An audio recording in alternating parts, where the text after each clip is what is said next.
के अनुसार इन दिनों के अंतर्गत कलीसिया के छोटे बच्चे से लेकर बड़े व्यक्तिगत जीवन में परमेश्वर का राज्य होने पाए। लोग इन दिनों में अपने हर बात पर, अपने विचार पर, अपने सोच पर, अपने कार्यों पर परमेश्वर को राज्य करने दें, क्योंकि जब परमेश्वर राज्य करेगा और हम उसके राज्य के अनुसार अपने जीवन को बिताएंगे, अपने जीवन में हम उसके प्लान को पूरा होता देखेंगे, उसके आशीष को अपने जीवन में पूरा होता देखेंगे, अपने परिवार में उसके बड़ी भरपूरी को हम देखने पाएंगे। सिस्टर नबी ने मेहरबानी से प्रार्थना हो पाएंगे। धन्यवाद धन्यवाद शक्तिशाली पिता परमेश्वर, आपके बेटे यीशु मसीह के नाम से आपके पास आते हैं प्रभु जी। प्रभु जी आज के दिन के लिए धन्यवाद देते हैं, आज के समय के लिए धन्यवाद देते हैं प्रभु जी। क्या इकट्ठा होकर हम आपके नाम की स्तुति आराधना कर रहे हैं प्रभु जी। प्रभु जी एक तो हमारी लियाकत नहीं है प्रभु जी, लेकिन आपका अनुग्रह हम पर बना है प्रभु जी, इसलिए हम बैठकर हम आपके नाम की स्तुति आराधना कर रहे हैं प्रभु जी। पूरे दिन आपने संभाल कर रखा, उसके लिए कोटि कोटि धन्यवाद देते हैं प्रभु जी। हमारे आने जाने में सहायता मदद करी, उसके लिए भी धन्यवाद देते हैं प्रभु जी। प्रभु जी जो लोग आ रहे हैं प्रभु जी उन्हें सही सलामत सही समय पर यहाँ पर पहुँचा ताकि यहाँ आकर तेरे नाम का धन्यवाद दे सके प्रभु जी। प्रभु जी धन्यवाद देते प्रभु जी। प्रभु जी आप पूरी कलीसिया को आपके सामने रखते प्रभु जी। हर एक घर में प्रभु जी, हर एक पूरी कलीसिया के हर एक घर के अंदर प्रभु जी पहला स्थान आपको दे सके प्रभु जी।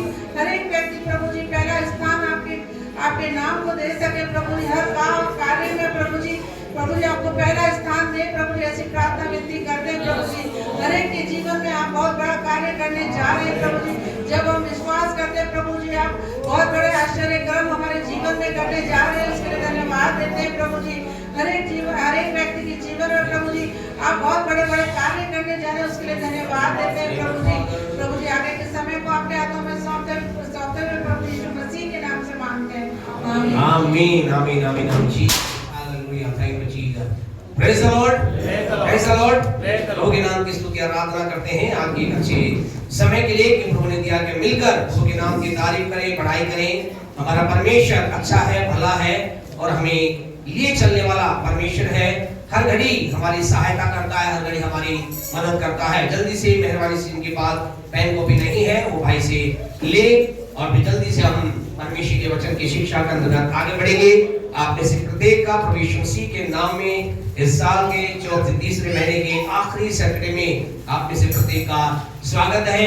हम सब यहाँ पर प्रभु के वचन को सीख रहे हैं, सीखने के लिए आप आए हम मिलकर सीख रहे। याद रखना इस बात को कि परमेश्वर का वचन दुनिया में परमेश्वर का वचन ही एक ऐसी चीज है जिसके अंदर कोई भी इसमें सर्वोपरि नहीं होता। इसमें सिखाने वाला भी सीखता है और सीखने वाले भी सीखते हैं। कभी भी इस बात के अंदर विचार समझिए पैसा हमें सिखा रहे नहीं, केवल आपको नहीं सिखा रहे, हम भी सीख रहे हैं। क्योंकि परमेश्वर के वचन के अंतर्गत ऐसी कह सकते हैं तासीर है, ऐसी सामर्थ है जिसके द्वारा जब जब हम प्रभु के वचन को बोलते हैं, सीखते हैं, परमेश्वर का वचन क्या करता है, नई बातों के अंतर्गत मुझे और आपको लेकर चलता है। इसलिए हम सदा सर्वदा नई बातों को सीखने के लिए, नए विचार को अपने जीवन में ग्रहण करने के लिए तैयार रहें। और इसके बाद नहीं पेन कॉपी वो ले लें, इसके बाद जल्दी से करें।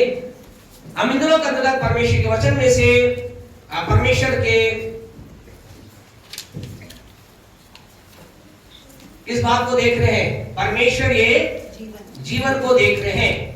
हम देख रहे हैं गॉड्स लाइफ और गॉडली लाइफ। गॉड्स लाइफ परमेश्वरीय जीवन, या इसे मसीह जीवन, या इसे हम कह सकते हैं एक विश्वासी का जीवन। हम सब इसे आते हैं। हम सब ने क्या किया, यीशु मसीह को ग्रहण किया है, हमने प्रभु को प्राप्त कर लिया है। अब क्या, आगे क्या, इसका मतलब क्या, हम इन दिनों के इस बात को पर विचार कर रहे हैं। और ये इतना गहरा है जितना अधिक हमें इसके बारे में पर्सनली बैठते हैं, प्रभु की उपस्थिति में सीखते हैं।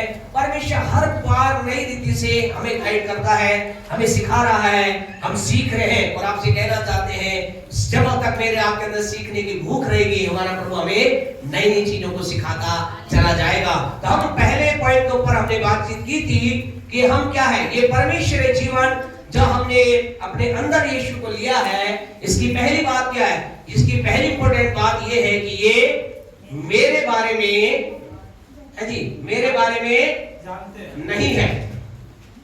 ठीक है जी, ये मेरे बारे में नहीं है, ये मेरे व्यक्तिगत जीवन के बारे में नहीं है। मसीह को ग्रहण करने का मतलब मेरा खत्म हो गया। इस बात को हम चाहते, इस बात की गहराई में जाएं। प्रभु के अंदर हम आ गए, मतलब कि अब यहाँ मेरा जीवन खत्म हो गया, अब मेरे बारे में नहीं है, अब मेरा कुछ नहीं है। इसके अंतर्गत एक वचन मेहरबानी से आज हम इसी को थोड़ा सा यहीं से लेकर के आगे चलेंगे। दूसरा कुरिन्थियों, मेहरबानी से हमारे साथ निकाले दूसरा कुरिन्थियों उसका 5वां अध्याय। ध्यान रखे, एक जगह पढ़े और जो एक बार पढ़ ले वो अगली बार ना पढ़े, ताकि ज्यादा लोग पढ़ सके, अधिक से अधिक लोग पढ़ सके प्रभु की महिमा। दूसरा कुरिन्थियों 5:15। हाँ जी, वह इस निमित्त सबके लिए, सुने ध्यान से, सबके लिए मरा, सबके लिए मरा है, वह आगे को अपने लिए ना जिए, अरे कि जो जीवित है वो क्या करे, आगे को अपने लिए ना जिए, परंतु उसके लिए जो उसके लिए मरा, परंतु उसके लिए जो उनके लिए मरा फिर जी उठा और जी उठा। समझे ना परमेश्वर बात क्या कह रहा है कि वह इस निमित्त सबके लिए मरा, कि अब जो जीवित है वो क्या करे, अपने लिए ना जिए वरन उसके लिए जिए जो उनके लिए मरा। यानी कि यीशु मसीह मेरे लिए मरा। मरा कौन? यीशु मरा। किसके लिए मरा? मेरे लिए मरा। अब जो मुझे जीना है तो किसके लिए जीना है? इस बात को समझिए, यानी अब ये मेरे बारे में नहीं है, अब मेरा जो संबंध है मेरे बारे में नहीं है। अब आप ये मत सोचिए कि मैं प्रभु के पास आ गया, मुझे ये मिलेगा वो मिलेगा, या ये मिल गया ये नहीं मिल गया। नहीं, अब ये किसके बारे में? मेरे बारे में नहीं है। अब मेरा जीवन क्या है? अब मेरा जीवन मसीह का जीवन है। यानी कि अब मैं क्या कर रहा हूं, अब मैं मेरे लिए तो जी नहीं रहा। अब मैं किसके लिए जी रहा हूं? उसके लिए जी रहा हूं जो मेरे लिए मरा। क्या आप विश्वास करते हैं यीशु आपके लिए मरा? अगर आप विश्वास करते हैं तो हमें क्या करना है? उसके लिए जीना है। अब यहाँ हमारा जीवन समाप्त करते, इसकी गहराई को समझे, जान ले, ये पॉइंट हमारे जीवन में आ गया तो फिर क्या है, फिर हम कभी भी जीवन में किसी भी रीति से हम निराशा की अवस्था में नहीं आएंगे। हमें बहुत मिलेगा तो हम ज्यादा उत्साहित नहीं होंगे, अगर हमें नहीं मिलेगा तो हम निराशा भी नहीं होंगे। क्यों? क्योंकि मेरे बारे में तो ये है ही नहीं। किसके बारे में? मसीह के बारे में। अब मेरे जीवन में जो कुछ होगा वो मसीह से ताल्लुक रखता है, वो मसीह के बारे में है। अब हमें क्या करना है? हमें उसके लिए जीना है जो मेरे लिए मरा। और इसी को थोड़ा सा और इसी बात को प्रभु का दास पौलुस कहता है दूसरा कुरिन्थियों के 5वें अध्याय के अंदर ही इसके 9 को पढ़े, क्या कहता है? इस कारण हाँ जी, हमारे मन की उमंग ये है कि हमारे का मतलब मेरे नाम की। ध्यान रखें, केवल यहाँ पौलुस रहा है, लेकिन यहाँ पर कौन है? किसके बारे में, किसको पढ़ना है? मेरे लिए, है ना। मेरे मन की उमंग ये, हमारे मन की उमंग ये है कि चाहे साथ रहे, हाँ जी, चाहे साथ रहे, चाहे अलग रहे, पर हम उसे भाते रहे, कि हम उसे प्रेज़ द लॉर्ड। हमारे जीवन की मकसद क्या है? हम कैसे भी रहे, किसी भी रीति, अब हमारा मकसद क्या? हम उसे भाते रहे, हम उसे प्लीजिंग टू, इंग्लिश में लिखा है प्लीजिंग टू हिम, हम उसे भाते रहे। हमें इस बात को अपने जीवन के अंदर उतार लेना है, हमें अपने हृदय के अंदर इस बात को क्या करना है? ग्रहण करना है। अब मैं नहीं हूं, लेकिन अब मेरे अंदर कौन है? मसीह जीवित है। तो आज हम इसी बात को थोड़ा सा, इसी पॉइंट को और एक्सपेंड करेंगे, बढ़ाएंगे कि मसीह यानी किसका मतलब क्या है? मेरे अंदर कौन है? मसीह। आपके अंदर कौन है जी? बोले कौन है? मसीह है। अब यहाँ आज हम इस बात को देखेंगे, मसीह में होना क्या है, मसीह में होना या मसीह का मुझ में होना क्या है। What is the meaning Christ in me और आई इन क्राइस्ट, यानी मैं मसीह में हूं या मसीह मुझ में है, इसका मतलब क्या है? हम यही तो कह रहे हैं कि अब अपने लिए जी रहे, किसके लिए जी रहे? मसीह के लिए जी। इसका मतलब क्या है? हम इसका समझना हमें जरूर है। मसीह का, मैं अब मसीह में जी रहा हूं, मसीह में हूं, अब इसका मतलब क्या है?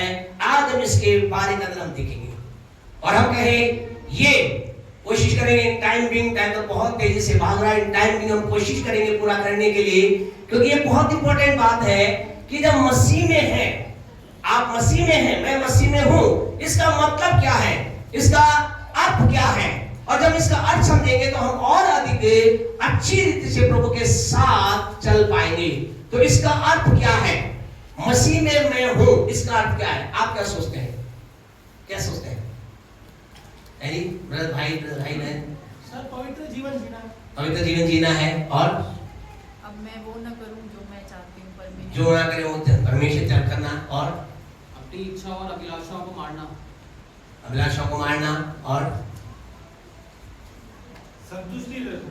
संतुष्टि रहना, और संसार में न चलना, है जी, संसार में न चलना, संसार में न चलना, और प्रेम प्रेम करना, मसीह का सा जीवन जीना, मसीह का सा जीवन जीना।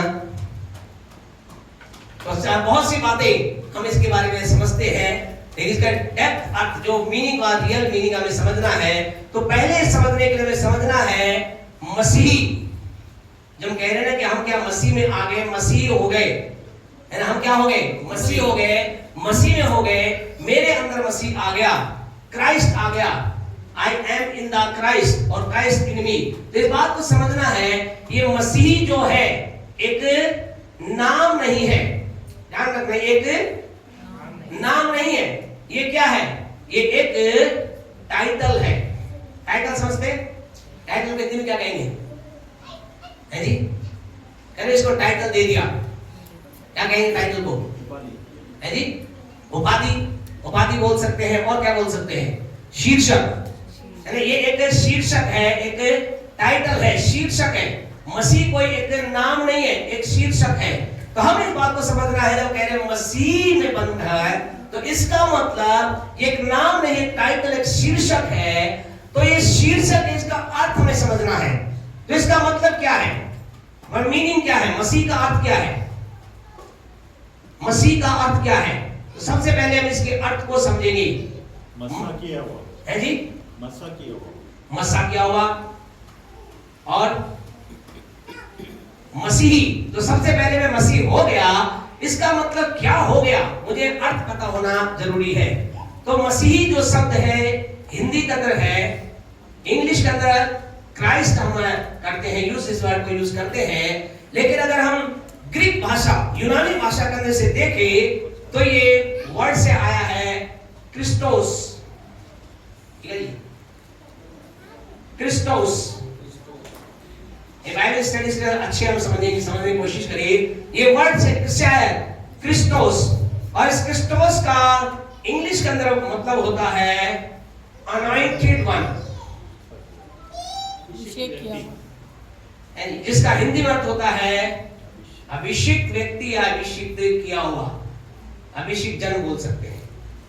तो मसीही का मतलब क्या है? अभिषिक्त जन, एक अभिषेक किया हुआ। ये हमें इसके अंतर्गत ग्रीक के अंतर्गत लिखा है। इब्रानी भाषा के अंतर्गत अगर हम देखें, इब्रानी भाषा के अंतर्गत हिब्रू लैंग्वेज में अगर देखें, तो उसमें आता है मसाया, और जिसका भी इंग्लिश अर्थ क्या होता है? अनॉइंटेड वन, और जिसका हिंदी अर्थ क्या होता है? अभिषेक क्या हुआ। तो आपसे कहना चाहते हैं परमेश्वर के लोगों, जब कह रहे हैं मसीही के हम हो गए, मसीह आ गया, यानी कि मेरे अंदर क्या आ गया? एक अभिषेक किया हुआ जन आ गया। समझिए, यीशु को का हमारे अंदर आने का मतलब एक अभिषिक्त जन, one the anointed one enter in me. आपके अंदर कौन रह रहा है? एक अभिषिक्त जन रह रहा है, अभिषिक्त व्यक्ति रह, मसीह रह रहा है। मसीह कोई नाम नहीं है, मसीह क्या है?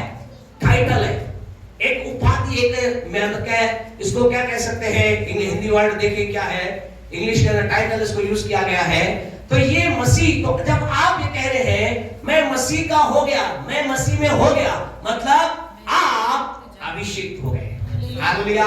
आपके अंदर अभिषेक पर जब एक अभिषेक जन क्या हो गया, आपके अंदर प्रवेश कर गया। इस बात को समझे, आप अकेले नहीं हैं, आपके अंदर कौन है? अभिषेक जन है।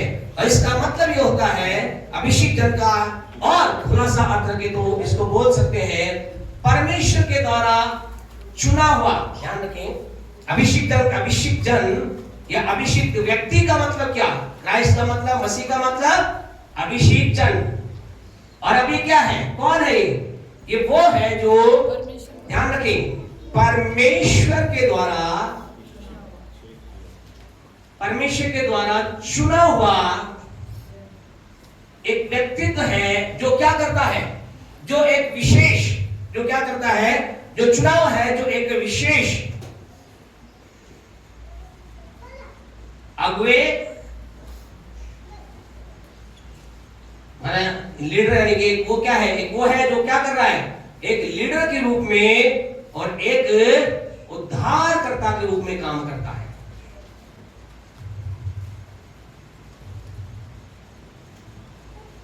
तो अभिषेक किसके लिए क्या क्या है, समझे इसका मतलब?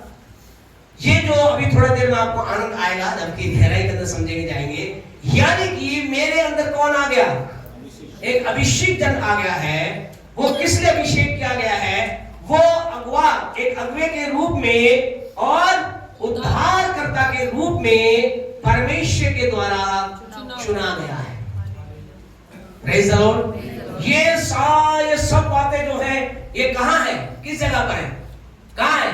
आपके अंदर है। ध्यान रखें, इस बात की गहराई समझिए। ये जो अभिषेक वन हम बोल रहे हैं, अनॉइंटेड वन बोल रहे हैं, मसीहा बोल रहे हैं, जिसको हम कह रहे हैं परमेश्वर की तरफ चुना हुआ एक अगुआ है, उद्धार करता है, कहां है? मेरे अंदर, आपके अंदर है। आप ये बन गए क्योंकि आपने यही तो कहा है कि हम कहां हैं, मसीह में हैं, या मसीह बन गए, मुझ में है ना? दोनों में से कुछ ही बात बोल सकते हैं, मसीह, मैं मसीह में या मसीह मुझ में है, ये बातें। तो इसका मतलब आप आज इस बात की सच्चाई को लोग नहीं समझते हैं, और इस कारण से क्या सोचते हैं, प्रभु के पास आने का मतलब बहुत साधारण है, और इसलिए मसीह जीवन का आनंद नहीं ले पा रहे हैं।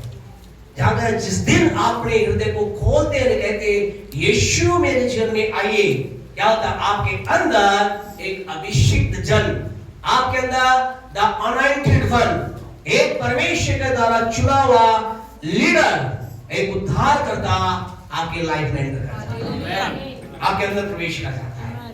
इसलिए आपसे कहना चाहते हैं, आप जब चल रहे हैं, कौन चल रहा है आपके अंदर? एक उद्धारकर्ता चल रहा है, एक अभिषेक जन आपके अंदर चल रहा है, एक अभिषेक के साथ एक कोई है जो आपके अंदर चल रहा है। इसलिए मसीह के अंतर्गत आना एक साधारण बात नहीं है, और इसलिए हमें इस बात को समझना है। अब हमें जो महत्वपूर्ण जो बात है, यानी कि ये क्या हो गया, ये उद्धार करता, अब इंपोर्टेंट बात तो हमारे है, ये उद्धार करता है। ये कौन है? और ये कहां है? मेरे अंदर, आपके अंदर है। अगर अभी तक नहीं लिया है तो आप इसे लीजिए। और जब ये उद्धार करता हो गया, अब यहां से हम महत्वपूर्ण बात के ऊपर चलेंगे। ये उद्धार करता आपके अंदर है। ये उद्धार का मतलब क्या होता है, क्या करता? उद्धार करता का मतलब क्या करेगा? उद्धार का मतलब छुटकारा, बिल्कुल ठीक है ना। उद्धार का मतलब छुटकारा देने वाला है ना। तो ये कौन है? छुटकारा देने वाला है, छुटकारा देने वाला। इंग्लिश का जैसे बोलेंगे उद्धार करता मतलब सेवियर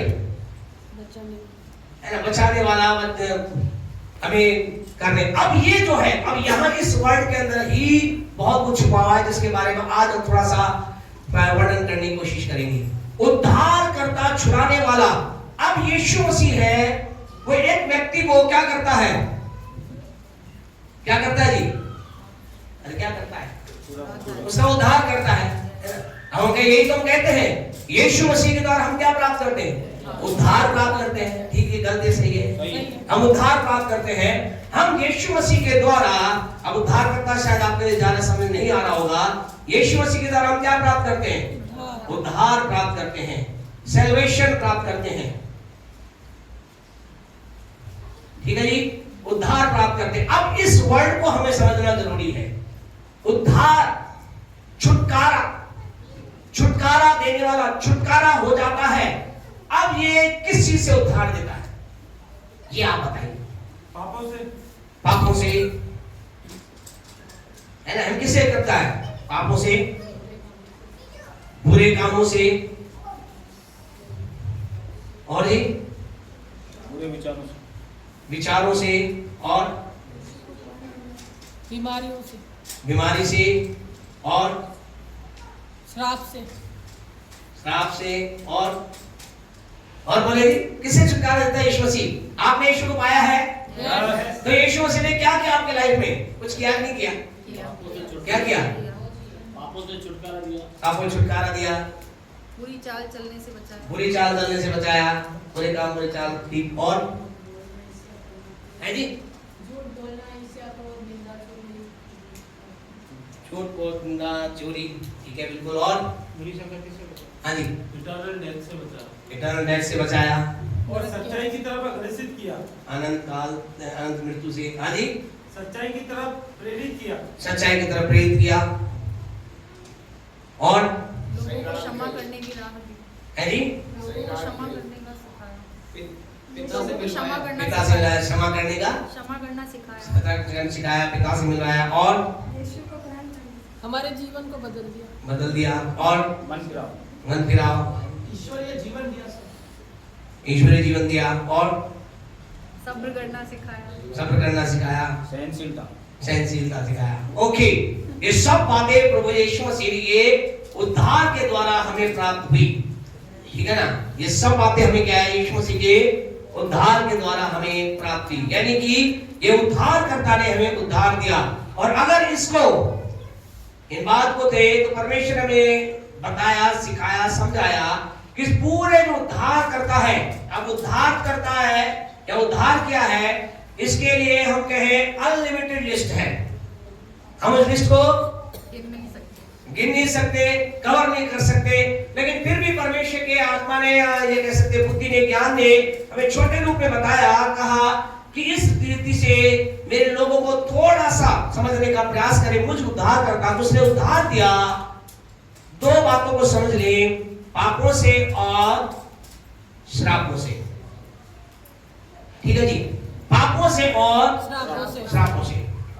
पर ये इसके अंदर हम कहते हैं कि काफी चीजें आ गई है, सब चीजें तो नहीं कह सकते, लेकिन बहुत सी चीजें आ गई हैं। सिन एंड कर्स, तो दो चीजों से उद्धार का मतलब छुड़ाया, और से छुड़ा दिया, मुझे आपको चीजों से छुड़ा दिया। अब इस बात को समझना कि पाप से छुड़ा दिया और श्राप से छुड़ा दिया। श्राप क्या है? श्राप क्या है? श्राप, बहुत से श्राप है। श्राप क्या क्या है? जैसे अपन कहे, जैसे कि विवाह का ना होना, विवाह होने के बाद संतान का ना होना, संतान के बाद संतान का बिगड़ जाना, या फिर बिजनेस का देखे तो बिजनेस का ना बढ़ना, बार बार एक्सीडेंट होना, या घर का ना खरीद पाना, गाड़ी का ना खरीद पाना, ये सारे श्राप के अधीन है। यानी पीढ़ी दर पीढ़ी, कई साल पीढ़ी दर पीढ़ी, यानी बीमारी के अधीन होना। जिस बीमारी से बेटा है, जिस बीमारी से बाप है, बेटा बेटी हो गए, यानी कि इसको अगर हम कह सकते हैं पीढ़ियों के अंदर, पीढ़ी दर पीढ़ी कोई श्राप चलना। कई प्रकार के श्राप हैं जो पीढ़ी दर पीढ़ी चलते हैं, है ना। बीमारी कई प्रकार की होती है, निराशा होती है। कई लोगों के जीवन में आप देखोगे घर का ना बनना, घरों का कोई बन नहीं पाता है, तो ये सब क्या है? श्राप है। लेकिन खुशखबरी ये है, मैं आप इनसे आजाद है, छुटकारा हमने पा लिया है। हालेलुया। क्यों पा लिया है? क्योंकि आपने उद्धार प्राप्त कर लिया है। आपके जिन्हें पाप के बारे में सारी बातें हैं, सारी चीजें आ सकती हैं, झूठ बोलना, चोरी करना, गलत काम करना, निंदा करना, ये सारे करना, सारे पाप हैं। आपसे कहना चाहते हैं, हमने उद्धार के द्वारा क्या कर लिया? पाप से हमने क्या कर लिया? छुटकारे को प्राप्त कर लिया। ध्यान रखिए, इस बात की गहराई को समझिए। उद्धार का मतलब है पाप और श्राप से छुटकारा। उद्धार का मतलब है छुटकारा। आपने छुटकारा प्राप्त कर लिया है। अब आपके जीवन के अंदर एक वचन पढ़े, रोमियो 6 का 12 पढ़े। रोमियो 6:12 पढ़े जल्दी से। हाँ जी। इसलिए पाप तुम्हारे नश्वर शरीर में राज्य ना करें। आपके ध्यान रखिए, अब क्या है, अब उद्धार पाने के बाद अब उसका राज्य क्या हो गया, खत्म हो गया। अब वो आपके शरीर में उद्धार का मतलब है मैंने इस पाप से आजादी प्राप्त कर ली है, अब मेरे जीवन में पाप का राज्य नहीं है। अब आपके जीवन में पाप राज्य नहीं कर सकता है। अब आपके जीवन में नहीं है, क्यों? क्योंकि आपने क्या प्राप्त किया है, उद्धार प्राप्त किया है। उद्धार करता आपके अंदर है, जिसने आपको क्या कहा, इन चीजों से छुटकारा दे दिया है, इन चीजों से हमें आजाद कर दिया है। और फिर इस बात को हमें समझना है, इस चीज को हमें अपने लाइफ में समझना है कि अब हमारे जीवन में क्या है, हमारे जीवन में श्राप है। श्रापों के अंदर कहते एक और लिखे तो क्या लिखे, कर्ज का श्राप, धन की कमी का श्राप, ये सब क्या है, ये सारे श्राप हैं। अब आपसे कहना चाहते, अब आप और मैं इन सब से क्या हो गए हैं, आप क्या हो गए हैं, मुक्त हो गए हैं, आजाद हो गए हैं। आपके जीवन के अंदर पाप और श्राप से आप क्या हो गए हैं, आजाद हो गए हैं। श्राप का मतलब गरीबी, कमजोरी, बीमारी का होना, बार बार बिजनेस का बंद हो जाना, बिजनेस में आशीष का ना होना, जीवन में बढ़ोतरी का ना आना, उन्नति का ना आना, ये सब क्या है, ये सब श्राप है। और खुशखबरी ये है, उद्धार आपने प्राप्त कर लिया है। यानी कि आपने क्या कर लिया है, उद्धार का मतलब छुटकारा प्राप्त कर लिया है। आपने क्या प्राप्त कर लिया है, छुटकारा प्राप्त कर लिया है, आपने उद्धार प्राप्त कर लिया है। अब ध्यान दें इस बात को, बहुत महत्वपूर्ण बात यहाँ पर है। हमने पाप से और हमने श्राप से, जो सब कुछ आ गया, छुटकारा प्राप्त कर लिया है। ठीक है जी, बिल्कुल राइट। अब आप बताइए, हमने किस चीज से छुटकारा प्राप्त किया है?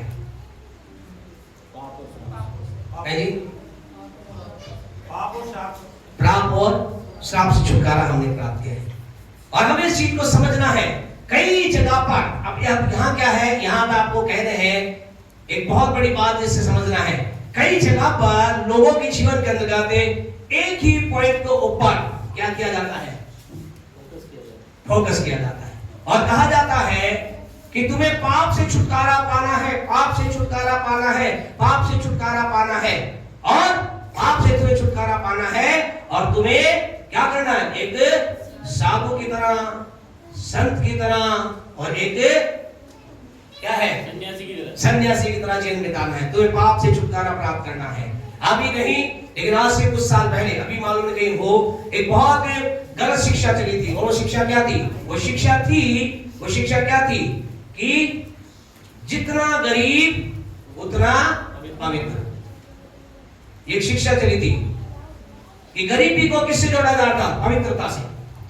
अगर पास्टर चप्पल पहन के आ रहा है, एक लंबा सा झोला लटका के आ रहा है, क्या पास्टर है, और कहीं पैंट शर्ट में आ गया तो भले पास्टर है, भले ये दुनियावी चीजों में जा रहा, सुख उल्लास में जी रहा है। गरीबी, जितना गरीब उतना पवित्र। पादरी लोग ऐसे करते थे, लोग बड़ा झोला लटका के चलते थे ना। पहले देखा होगा आपने, जो पुराने लोग जानते होंगे, बड़े यहाँ तक के झोले होते थे, हम भी रिक्शा घूमते थे लंबे लंबे झोले, दूर से पास हमारे बिल्कुल पवित्र जन आ रहा है। और एक चप्पल क्या है, चप्पल में बत्ती भी क्या खींच के लगाई जा रही है, बहुत पहले पहचान होती थी, है ना। जितना गरीब उतना पवित्र, उतना ही जबरदस्त। अगर कर दिया तो, और ऐसा ही परमेश्वर के लोगों, बहुत से, एक नहीं, बड़े बड़े प्रभु के दासों ने कहा, एक बहुत ही अभिषेक प्रभु के दास के जिन्हें भी ये शिक्षा काम कर रही थी, क्या, जितने गरीब उतने पवित्र। उनकी जमाशी थी, बरकत थी, लेकिन रहते कैसे थे, बिल्कुल। लेकिन एक दिन उन्होंने क्या किया, उन्होंने जब प्रभु के वचन को पढ़ रहे थे तो 3 यूहन्ना और उसके दूसरे वचन को पढ़ा। पढ़े जी, क्या लिखा है, पढ़े, कोई पढ़े मेहरबानी से। 3 यूहन्ना उसकी दूसरी आयत।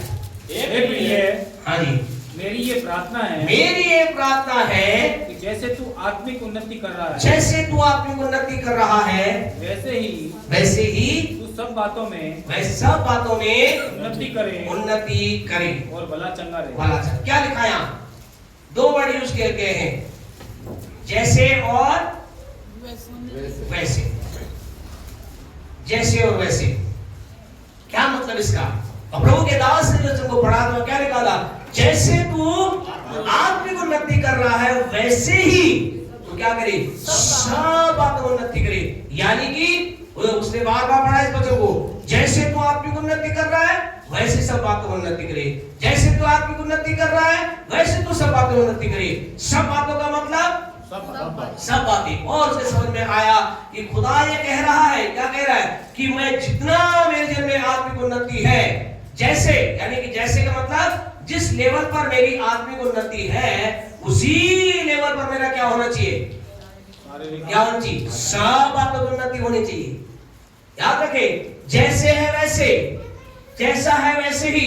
इंग्लिश का अंतर्गत वर्ड यूज किया गया है, कहीं जस्ट लिखा है, कहीं एज लिखा गया है ना?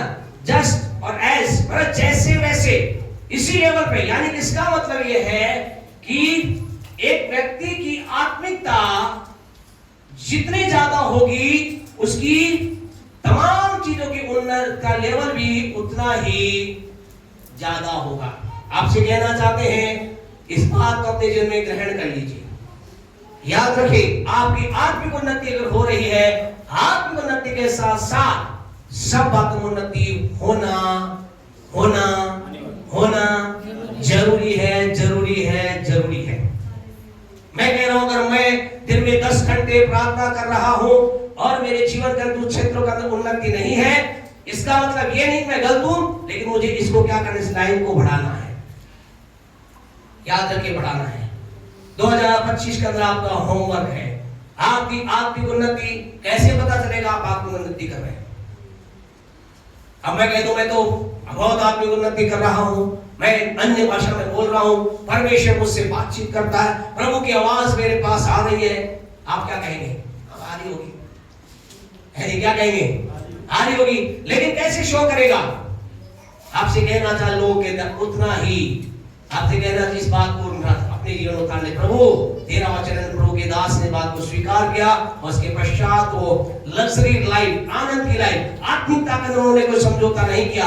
याद करें, लग्जरी लाइफ का मतलब ये नहीं कि आत्मिकता में समझौता कर लिया। आपसे कहना चाहते हैं आत्मिकता में प्रार्थना, वचन, दुआ, पवित्रता, नम्रता, दीनता, आत्मिक बातों में उन्नति लगातार करना है। उसके बाद सब बातों के अंदर भी आपके जीवन की, मेरे जीवन की उन्नति होना अनिवार्य है, अनिवार्य है, अनिवार्य है। अगर नहीं हुआ है तो आपसे कहना चाहते हैं चैलेंज लीजिए। खुदा का वचन कहता है, हे प्रिय मेरी ये प्रार्थना है, परमेश्वर की इच्छा है, पवित्र आत्मा की इच्छा है, और उन्होंने किया और उसके पश्चात अपने जीवन में अपरंपार आशीष को देखा। हालेलुया। आप देखने जा रहे हैं इस साल के अंदर, जैसे मैं, आप बोले जैसे मैं आत्मिक उन्नति कर रहा हूं वैसे ही सब बातों में उन्नति कर रहा हूं। हालेलुया, आमीन।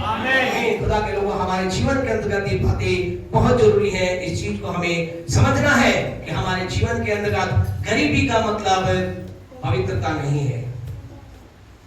ठीक है जी, गरीबी का मतलब पवित्रता नहीं है। गरीबी का मतलब श्राप के अधीन होना है, और परमेश्वर नहीं चाहता आप श्राप के अधीन रहे।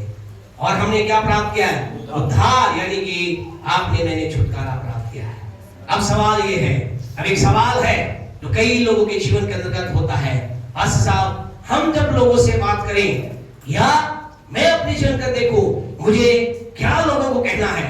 क्या मैं लोगों को ये कहूं कि यीशु मसीह के पास आओ, तुम पाप से छूट जाओगे, छुटकारा प्राप्त मिलेगा, या मैं लोगों से कहूं कि यीशु मसीह के पास आओ, तुम श्राप से छूट जाओगे, तुम्हारे पास धन होगा, दौलत होगा, दौलत होगी, आशीष होगी, बरकत होगी, चंगाई होगी।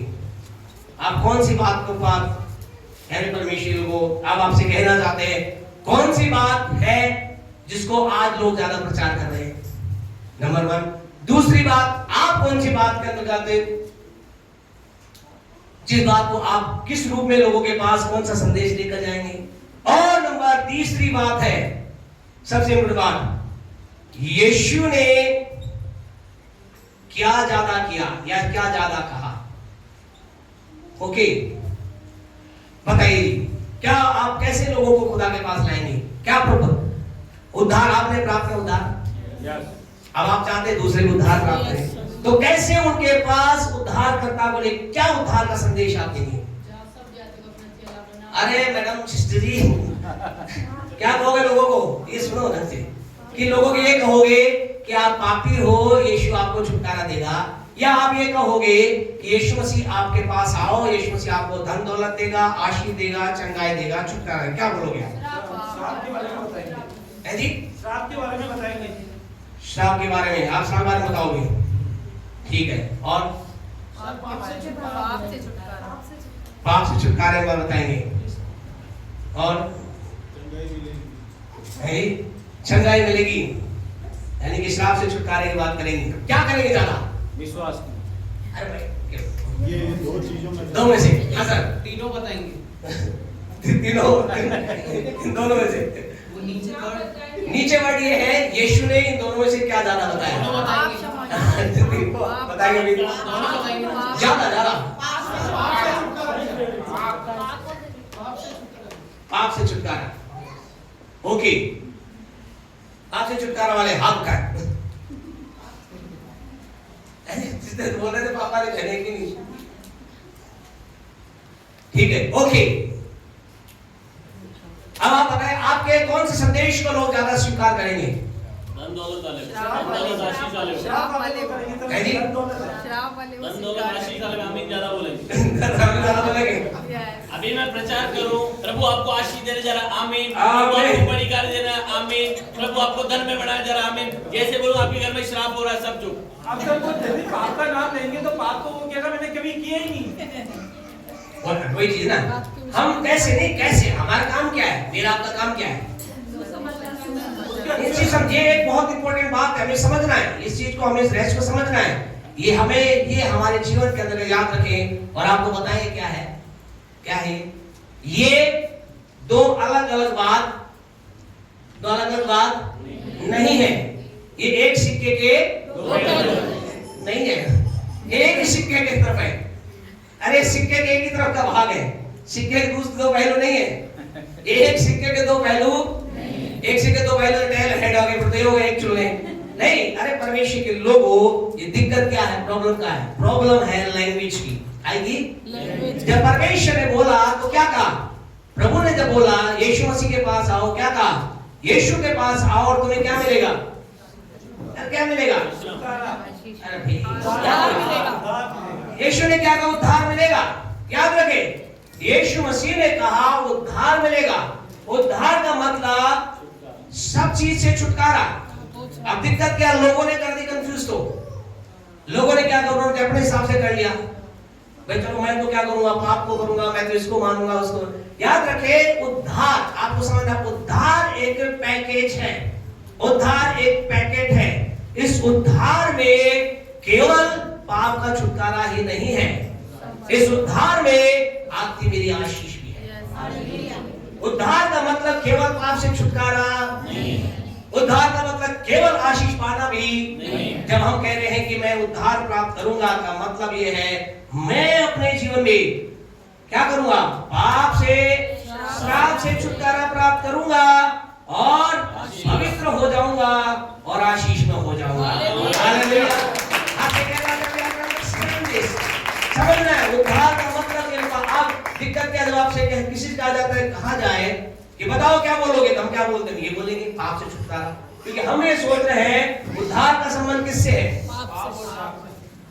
नहीं, आज ज्यादातर लोग जब कहे उद्धार का मतलब किसका सोचते हैं? पाप सोचते हैं। उद्धार का मतलब केवल पाप से छुटकारा नहीं, उद्धार का मतलब है हर एक चीज से छुटकारा, हर श्राप से छुटकारा, हर पाप से छुटकारा। आपके जीवन में जब आप कह रहे मैंने उद्धार प्राप्त किया है, इसका मतलब आपके जीवन में कोई चीज राज नहीं कर सकती। आपके जीवन ना पाप राज कर सकता है, ना गरीबी राज कर सकती है। आपके जीवन ना श्राप प्राप्त कर सकता है, ना अपवित्रता राज कर सकती है। आपसे कहना हमें समझना है हमने क्या प्राप्त किया है। हमने केवल पाप से छुटकारा मात्र प्राप्त नहीं किया, हमने केवल श्राप से छुटकारा प्राप्त नहीं किया, हमने उद्धार प्राप्त किया है। दिक्कत कहाँ है? शब्द में। और अगर प्रभु को लिखना पड़ता तो ये लिखता, यीशु को कहना पड़ता, जो कोई मेरे पास आएगा वो क्या करेगा, उसे पाप से छुटकारा मिलेगा, आशीष मिलेगी, बरकत मिलेगी, चंगाई मिलेगी, भरपूरी मिलेगी, पवित्रता मिलेगी, ये सब कुछ मिलेगा। इन सारी बातों से बचने के लिए क्या बोला, समझेगी, ताली बजा सकते उद्धार के। हालेलुया। हम कहेंगे अलग-अलग नहीं है, पाप और श्राप अलग-अलग नहीं है। दूसरे शब्दों में पाप और आशीष की, पाप से छुटकारा, आशीष की प्राप्ति अलग-अलग नहीं है। इस बात को हमें अपने हृदय की गहराई के अंदर उतार लेना है। ये सब कुछ काय में है, वर्ड की दिक्कत है। क्योंकि परमेश्वर को जो रियल वर्ड हमें बताया उद्धार के लिए क्या है, सुट्यूरियो, जहां उद्धार करता, उद्धार के रूप में यूज किया गया है और उसका एक गहरा अर्थ है। लेकिन हम फिर कह सकते हैं हिंदी में हमारे शब्द कम है। हिंदी में तो क्या है, हिंदी के अंदर तो कई जगह पर ऐसा है कि कई शब्दों का अर्थ क्या है, एक ही है। जैसे कि प्यार, प्रेम है ना, इंग्लिश में क्या है, लव है। लेकिन अगर हमें यूनानी भाषा में जाते हैं तो क्या मिलता है, अलग अलग मिलता है।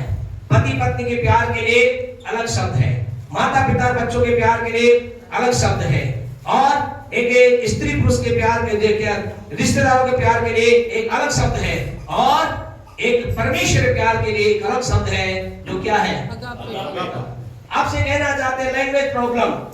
हिंदी में क्या कहते हैं, मैं तुझसे प्रेम करता हूँ। एक लड़का लड़की क्या बोलता है, मैं तो, और एक माँ बच्चे क्या बोलती है, मैं प्रेम करता हूँ। हिंदी में एक माँ और बच्चे के लिए जरूर एक वर्ड यूज किया गया है, हिंदी वाले जानते होंगे, वात्सल्य है जी। इसका मतलब क्या होता है ना, माता और माँ और ममता को वात्सल्य बोला है। हिंदी में तो एक वर्ड आया है ना, ममता। इसे वात्सल्य है ना, पिता नहीं है, पिता के लिए कुछ नहीं वर्ड है। पिता बच्चों से प्यार करता है, कौन सा वर्ड है क्या कोई, है जी, कोई वर्ड नहीं है हिंदी में, कोई वर्ड नहीं है। माँ के लिए जरूर वात्सल्य यूज किया गया है। यहाँ पर अलग अलग है, इरास, फिलियो, ये वर्ड अगर आप गूगल पे सर्च करेंगे तो आपको मिलेंगे ये वर्ड। ये वर्ड यूज किए गए हैं यूनानी भाषा के अंदर, है ना। पति पत्नी के लिए अलग प्रेम का यूज किया गया है। हिंदी के अंदर भी थोड़ा सा प्रेम और इश्क किया गया है, लेकिन वास्तव के अंदर हम देखते हैं शब्दों कमी। और इसी कारण से क्या है, आज व्यक्ति कंफ्यूजन से कहा जाता है तुम्हें उद्धार मिलेगा तो क्या सोचता है, पापों से छुटकारा, मुझे क्या मिलेगा, मुझे पापों से ही छुटकारा मिलेगा। नहीं, उद्धार का मतलब है मैं हर बात से छुटकारा प्राप्त करता हूं, हर बात से छुटकारा मुझे मिलता है। मेरे जीवन के अंतर्गत ये कह सकते हैं संपूर्ण छुटकारा, वो कुछ भी हो। अब हम कह रहे हैं परमेश्वर के लोगों, पाप, आपने कहा पाप, और हमने फिर दूसरा बोला श्राप। क्या लोगों के पास जाके जाएंगे, क्या आज लोगों के पास ज्यादा लोग लेके जा रहे हैं? लोग आज कह रहे हैं प्रभु के पास आओ, क्या मिलेगा तुम्हें, आशीष मिलेगी, आशीष मिलेगी, धन मिलेगा, बरकत मिलेगा, चंगाई मिलेगी, छुटकारा मिलेगा। लोग क्या कर रहे हैं, दौड़ दौड़ कर आ रहे हैं। अब आप में कितने लोग हैं जो आशीष पाना नहीं चाहते है जी? सभी तो आ रहे हैं, इसलिए आ रहे हैं, मैं तो चाह रहा हूं, है ना। आपसे कहना चाहते हैं, हमें इस बात को समझना है। पाप, अब आप कहेंगे क्या पाप को हम इग्नोर कर दे? नहीं, इग्नोर नहीं किया जा सकता, क्योंकि पाप की सामर्थ होगी तो क्या होगा, ये आशीष खत्म हो जाएगी। तो पाप से छुटकारा जरूर, लेकिन हम आज पूरा वर्ल्ड जो है वो क्या कर रहा है, इस उद्धार के एक इस भाग के ऊपर ज्यादा काम कर रहा है। और क्यों कर रहा है, क्योंकि इसके द्वारा इसीलिए लोग प्रभु के पास आ जाते हैं। और हम कह रहे हैं कि मैं तो यही करूंगा, अब आप क्या करेंगे? ठीक है, जब एक व्यक्ति प्रभु के पास आएगा, उसके जीवन के अंतर्गत एक श्राप से छुटकारा प्राप्त करेगा, 100% वो पाप से भी छुटकारा प्राप्त करेगा। हालेलुया। और आपको कहना चाहता हूं, कई लोग कह रहे हैं, कई लोग सोच रहे हैं, वैसे ये तो बताओ यीशु मसीह ने क्या ज्यादा प्रचार किया, यीशु मसीह ने किसके बारे में ज्यादा बोला, क्या सोचते हैं? उद्धार तो है, उद्धार के कौन से भाग पे ज्यादा बात की, ज्यादा क्या उसने बातचीत है जी, मन फिराना। ठीक है, बाइबल के अंदर टोटल 31,102 वर्सेस हैं। वर्सेस समझते हैं, आयतें है ना, जैसे हम कहते हैं कि मत्ती 5:2, ठीक है, अध्याय नहीं, ये आयतें कितनी है, 31,102 आयतें टोटल बाइबल के अंदर हैं। और अचंभे की बात ये है, इनमें से कुछ ज्ञाता बताते 2300, कुछ लोग बताते 2350 जो वर्सेस हैं वो यानी परमेश्वर धन के बारे में, धनाढ्यता के बारे में, आशीष के बारे में, उन्नति के बारे में, बढ़ोतरी के बारे में बोलते हैं। हालेलुया। यीशु मसीह ने जो अपना प्रचार किया, यीशु मसीह ने अलग अलग, उसमें कुछ लोग बता रहे हैं 40 दृष्टांत थे, कुछ कहते हैं 38 दृष्टांत हैं। अगर हम 38 दृष्टांत जानते हैं, एक गीत बोने वाला गीत बोल निकला, तो यीशु मसीह ने जो करीब 38 दृष्टांत दिए, उन 38 दृष्टांत में से 16 दृष्टांत धन के बारे में है। Praise the Lord. अगर मेरा यीशु इस पर हाईलाइट कर रहा है, धन पर कर रहा है, धनाढ्यता, धन की आशीष के बारे में बातचीत कर रहा है। और यीशु मसीह ने करीब 447 बार पाप के बारे में बातचीत की। और अद्भुत बात यह है, एक बार भी यीशु मसीह ने पाप की डेफिनेशन नहीं बताई, ये नहीं बताया कि ये पाप है। उसने ये जरूर कहा कि ये मत करना, वो मत करना, लेकिन एक बार भी उसने इस बात को परिभाषित नहीं किया कि ये पाप की परिभाषा है। 447 बार यीशु मसीह ने पाप के बारे में, पाप की चीजों को किया। आप कहने का मतलब क्या है, क्या यीशु मसीह पाप को ज्यादा हाईलाइट कर? नहीं, यीशु मसीह जानते थे कि लोग क्या करेंगे, कैसे मेरे पास आएंगे। यीशु मसीह जानता था, यीशु मालूम है लोग कैसे आएंगे। और आपको मालूम है बाइबल के अंदर कितने लोगों के जीवन परिवर्तन के बारे में आप समझते हैं यीशु के समय में? कितने जी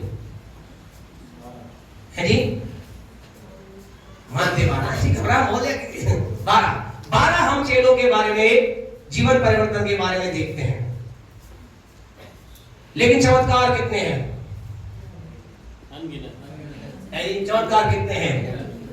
मुर्दा जी गया, चंगाई प्राप्त करी, रोटी का बढ़ना, मछली का बढ़ना, विधवा का बेटे का जिलाया जाना, अनंत, यानी कि चमत्कार ज्यादा। यीशु मसीह ने चमत्कारों को अगर आप देखें तो ज्यादा चमत्कार किए। और जीवन परिवर्तन के बारे में 12 लोगों के बारे में है। 12 में से सबका क्लियर नहीं है, 1-2 का है। मत्ती के बारे में देखते हैं, चुंगी लेने वाला था।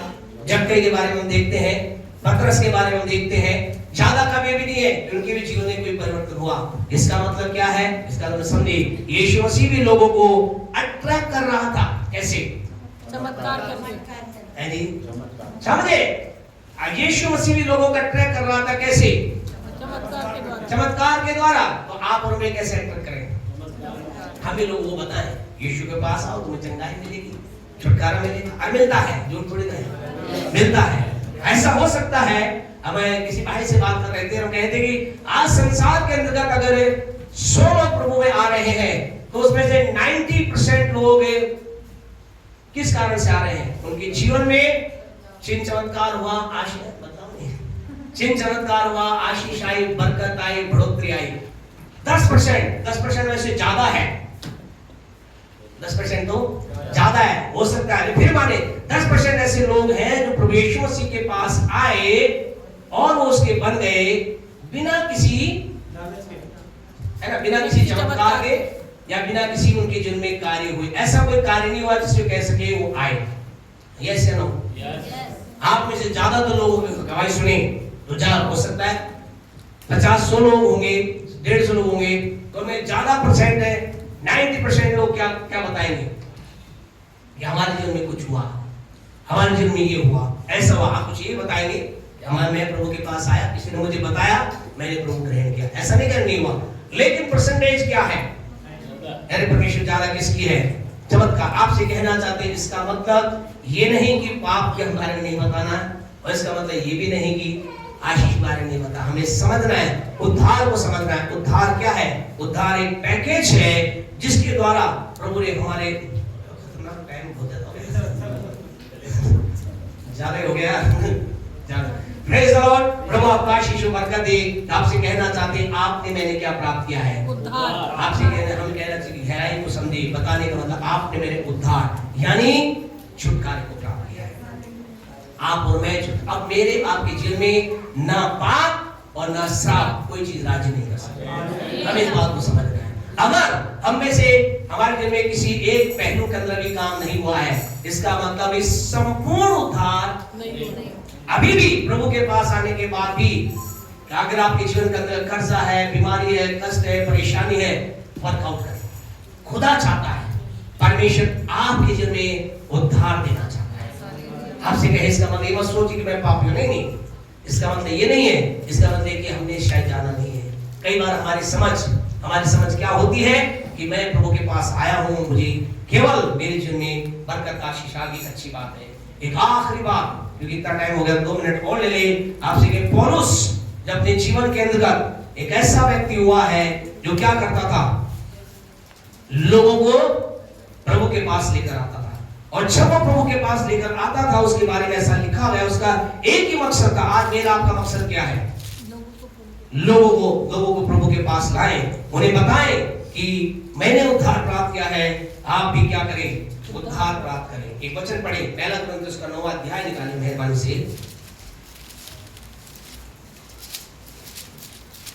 देखिए वो क्या कर रहा है।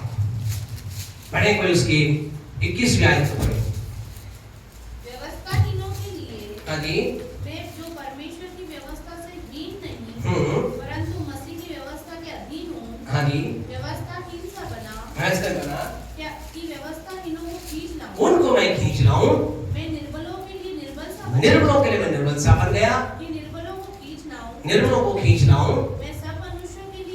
मैं सब मनुष्यों के लिए सब सब कुछ बना कि किसी न किसी रीति से कई एक का उद्धार करना। क्या वो चाह रहा है? वो चाह रहा है लोगों का उद्धार हो जाए। और वो उनको इस लेवल तक चला गया। वो बहुत ज्ञानी था, लेकिन वो क्या मोट कई बार लोगों से व्यवहार करता है। कारण क्या? वो चाह रहा लोग क्या प्राप्त करें? उद्धार। आज मेरा आपका मकसद ये होना चाहिए, लोग प्रभु के पास आए। ये आपके पास है, ऐसे है ना। आज आपके पास एक कह सकते हैं बिनियल व्यक्ति है ना, लखपति आदमी आ गया, आप उसे कहो कि आपको धन की आवश्यकता जरूरत है, वो क्या कहेगा? मुझे तो नहीं है। तो हमें क्या करना है? हमें उसको बताना है कि भाई आपके जीवन में धन है, लेकिन धन आपको स्वर्ग राज्य में ले जा नहीं सकता। हमें देखना है कहां किस जगह पर किस चीज की। आज आपसे कहना चाहते हैं लोगों की जरूरतें आज ज्यादा है, लोगों की जरूरतें ज्यादा है। हम जरूरत के हिसाब से हम जब बाइबल कॉलेज में बताया जाता था कि जब भी तुम लोगों से मिलो, लोगों के साथ क्या करो, उनके जीवन में देखो क्या कमजोरी, उस पर अटैक करो, है ना। जा रहे हो तुम बस में जा रहे हो, बीड़ी पी रहा है, ऐसा बीड़ी छोड़ सकते हो क्या? अरे नहीं, अरे यार आप एक छोटी लकड़ी के गुलाम हो, लकड़ी को नहीं छोड़ते, क्या तुम्हारा जीवन है? गुलाम भी तुमसे गुलाम हो, तुम ऐसे गुस्सा से क्या? तो भाई देखो आपको छोटे एक है जो आपको से गुलामी से आजाद कर सकता है। और कर सकता है, बोला हाँ कर सकता है, मैंने प्राप्त की, आप भी प्राप्त कर सकते। आप कहें लोगों कमजोरी पर हमला करें, उनके जीवन के अंदर देखें। हमारा मकसद ये है कि लोग नरक की आग से बचाए जाए। हमारा मकसद ये नहीं कि हम कलीसिया में लोगों को बढ़ाएं, केवल इतना मकसद नहीं। हमारा मकसद है लोग नरक की आग से बचे। और उसके लिए हमें उन्हें किसकी जरूरत है? उन्हें एक उद्धार करता की जरूरत है। मैंने पाया है, आपने पाया है, आपने उद्धार प्राप्त किया है। और उद्धार का मतलब संपूर्ण छुटकारा, हर चीज से छुटकारा। आज आपके काम में आशीष है, अभी दिखाई नहीं दे रही कोई बात नहीं, देखेंगे क्यों? आपने उद्धार प्राप्त किया। आइए अपनी आंखों को बंद करें। महान और जीवित अनुग्रहकारी पिता, यीशु के नाम से आपके पास आए हैं। धन्यवाद देते प्रभु यीशु जी, आप संसार में आए और आपने कहा मैं इसलिए आया कि लोग उद्धार प्राप्त करें। प्रभु यीशु जी, हम आपके द्वारा दिए गए उद्धार के लिए धन्यवाद देते हैं। आज हमने इस उद्धार के कुछ झलक को, परमेश्वर ग्लिम्स को देखा है।